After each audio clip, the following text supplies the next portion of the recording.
Hello সবাইকে, চলে এলাম উত্তরাখণ্ড ট্রিপের দ্বিতীয় দিনের গল্প নিয়ে। আগের দিন তো বলেইছি যে হোটেলটা খুবই বাজে ছিল দিল্লিতে, যার জন্য কোনো ছবি তোলেনি মাম্মা পাপা। সকাল সকাল আমরা রেডি হয়ে, আর যেহেতু আমাদের 6-7 আওয়ার্সের জার্নিও ছিল from Delhi to Ramnagar, specially Jim Corbett এবং যে রিসর্টে আমরা ছিলাম অনেকটাই যে ডিস্টেন্স ছিল, তাই আমরা সকাল সকাল মোটামুটি বেরিয়ে পড়েছি। তাও খুব সকাল বলবো না, 8:30-9টাই বলবো। বেশি লেট করা যাবে না, যেহেতু 7 আওয়ার্স জার্নি রয়েছে।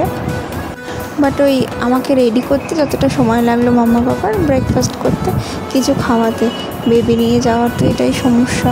আমি কি আর বুঝি কখন টাইমে রেডি হতে হয়, কী করতে হয়। গাড়িটা আমাদের ইনোভা নেওয়া হয়েছিল 7 সিটার। মেনলি 7 সিটার না হলেও লাগেজ তো প্রচুর ছিল, তাই লাগেজটাই পেছনটায় পুরো ছিল, আর বাকি পেছনে দাদু, দিদা, আমি, মাম্মা, আর সামনে পাপাই ভিডিও করছে। রাজধানীর ওপর দিয়ে ছুটে চলেছে গাড়ি। আর এই দেখো মাম্মা আমাকে ব্রেকফাস্টে এখনও ব্যানানা খাইয়ে যাচ্ছে। প্রায় 14 বছর পর আবার দিল্লি এসছে মাম্মা পাপা। আমি তো জীবনে ফার্স্ট টাইম এসেছি, তাই জানলা দিয়ে খালি এদিক ওদিক তাকিয়ে দেখছে নতুন কী হয়েছে চারদিকে।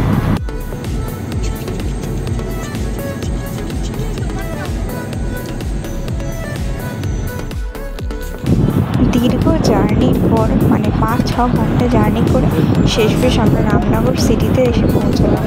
আর এই দেখো রামনগর সিটির গা দিয়ে বয়ে চলেছে কোশি রিভার, কোশি নদী। আর সেই কোশি নদীরই ব্যারেজ, তারই ব্রিজ দিয়ে আমাদের গাড়ি এবার সিটির ভেতরে আস্তে আস্তে ঢুকছে।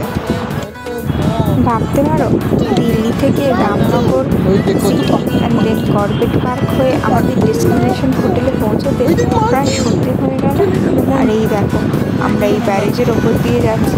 তোমরা কোশি ব্যারেজ বলে নামটাও খুব সুন্দরভাবে লেখা আছে, সেটা দেখতে পাবে। মাম্মা পাপা বেশ টেনশনে আছে যে এতক্ষণ জার্নি করছি, কখন আমি না ক্র্যাঙ্কি হয়ে পড়ি। যাই হোক, পাপা ফ্রন্টে কোলে বসিয়ে অনেক কিছু দেখাতেই আমাকে নিয়ে যাচ্ছে। করবেট পার্কের জঙ্গলের মাঝখান দিয়ে যেতে যেতে আমরা মাঝখানে দাঁড়িয়েছিলাম একটা কফি ব্রেকের জন্য।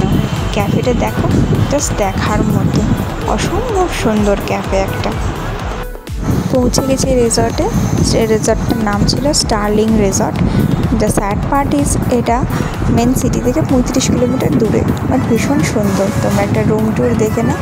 ওখানে একটা সিঙ্ক ছিল with microwave oven and water Kettle. প্রত্যেক দিন জল দেওয়া হতো, চা কফির সমস্ত ব্যবস্থা ছিল। এই হচ্ছে মেন গেট, লাগেজ আমাদের এসে গেছে। এই হচ্ছে একটা ডেস্ক ফর ওয়ার্ক, আর এই হচ্ছে সেই ব্যালকনি। ভীষণ সুন্দর ব্যালকনিটা।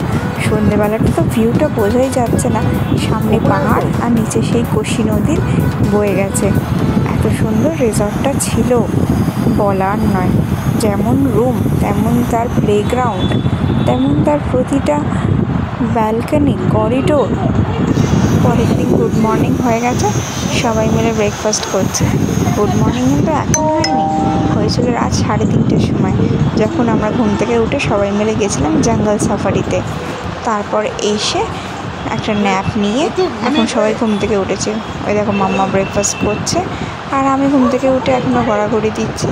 এরপর আমাকে খাওয়াবে, আর সারাদিনটা লেজারেই কাটবে, কারণ মেন এখানকার অ্যাট্রাকশন ছিল জঙ্গল সাফারি। আরও কিছু সাইট সিইং থাকলেও মাম্মা পাপা আমাকে নিয়ে জার্নিটা খুব একটা হেক্টিক করতে চায়নি, তাই জঙ্গল সাফারি করে বাকি দিনটা লেজারে।